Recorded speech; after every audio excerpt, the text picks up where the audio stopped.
नमस्कार मित्रांनो, तुमच्या सगळ्यांचं स्वागत आहे गव्हर्नमेंट अपडेट या यूट्यूब चॅनलवर। आणि मित्रांनो, शेतकऱ्यांसाठी एक अतिशय आनंदाची बातमी समोर आलेली आहे। ती बातमी काय आहे? मोदी सरकारने एक मोठा शेतकऱ्यांसाठी निर्णय घेतलेला आहे। तो कोणता निर्णय घेतलेला आहे संपूर्ण माहिती आपण जाणून घेऊयात। तर बघा मित्रांनो, मोदी सरकारची शेतकऱ्यांना मोठी भेट। 14,000 कोटींच्या 7 निर्णयांना केंद्रीय मंत्रिमंडळाची मंजुरी। 7 निर्णय कोणते आहेत? 14,000 कोटी कशाच्या माध्यमातून शेतकऱ्यांना मिळणार आहेत? संपूर्ण माहिती आपण या व्हिडिओच्या माध्यमातून जाणून घेऊयात। त्यामुळे मित्रांनो, तुमच्या सर्वांचं स्वागत आहे आपल्या गव्हर्नमेंट या यूट्यूब चॅनलवर।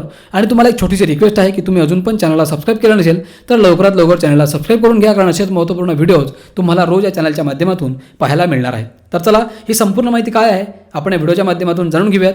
त्यामुळे व्हिडिओला सुरुवात करूयात। मित्रांनो, केंद्रातील मोदी सरकारने शेतकऱ्यांसाठी 7 मोठे निर्णय घेतलेले आहेत। केंद्रीय माहिती आणि प्रसारण मंत्री अश्विनी वैष्णव यांनी माहिती दिली। ते म्हणाले की सरकार स्थापन होऊन 100 दिवसही पूर्ण झालेले नाहीत आणि अनेक महत्त्वाचे निर्णय घेण्यात आले आहेत। मंत्रिमंडळाने सोमवारी शेतकऱ्यांचे जीवनमान उंचावण्यासाठी आणि त्यांचे उत्पन्न वाढवण्यासाठी 7 योजनांना मंजुरी दिली आहे। यासाठी 14,000 कोटी रुपयांची तरतूद करण्यात आली आहे। केंद्रीय मंत्री अश्विनी वैष्णव यांनी सांगितले की केंद्रीय मंत्रिमंडळाने अन्न आणि पोषण या पीक विज्ञानासाठी 3,979 कोटी रुपयांच्या योजनेला मंजुरी दिली आहे। शाश्वत पशुधन आरोग्यासाठी 1,702 कोटी रुपयांची योजना मंजूर करण्यात आली आहे। याशिवाय केंद्रीय मंत्रिमंडळाने 2,817 कोटी रुपयांच्या डिजिटल कृषी मिशनलाही मंजुरी दिली आहे। या सर्व निर्णयांमुळे शेतकऱ्यांचे उत्पन्न वाढेल। तसेच फलोत्पादन विकासासाठी 860 कोटी आणि कृषी विज्ञान केंद्रासाठी 1,202 कोटी रुपयांची तरतूद करण्यात आली आहे। मित्रांनो, केंद्रीय मंत्रिमंडळाने गुजरातमधील सानंद येथे सेमीकंडक्टर युनिट स्थापन करण्याच्या केन्स सेमिकॉन प्रायव्हेट लिमिटेडच्या प्रस्तावाला मंजुरी दिली। प्रस्तावित युनिटची स्थापना 3,300 कोटी रुपयांच्या गुंतवणुकीने केली जाईल। या युनिटची क्षमता प्रतिदिन 60 लाख चिप्स असेल। या युनिटमध्ये उत्पादित चिप्स औद्योगिक, ऑटोमोटिव्ह, इलेक्ट्रिक वाहने, ग्राहक इलेक्ट्रॉनिक्स, दूरसंचार, मोबाईल फोन इत्यादी क्षेत्रात केली जाईल।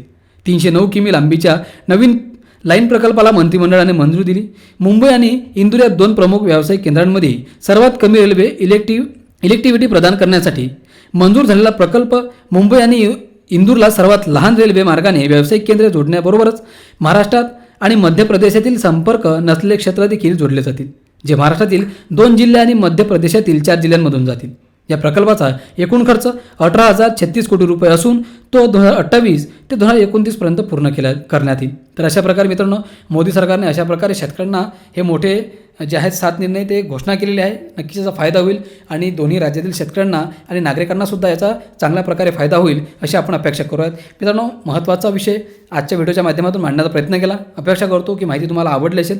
व्हिडिओला लाईक करा, चॅनलला सबस्क्राईब करा आणि व्हिडिओ इतरांना सुद्धा शेअर करा। तर आपण परत भेटूयात पुढच्या व्हिडिओमध्ये। धन्यवाद।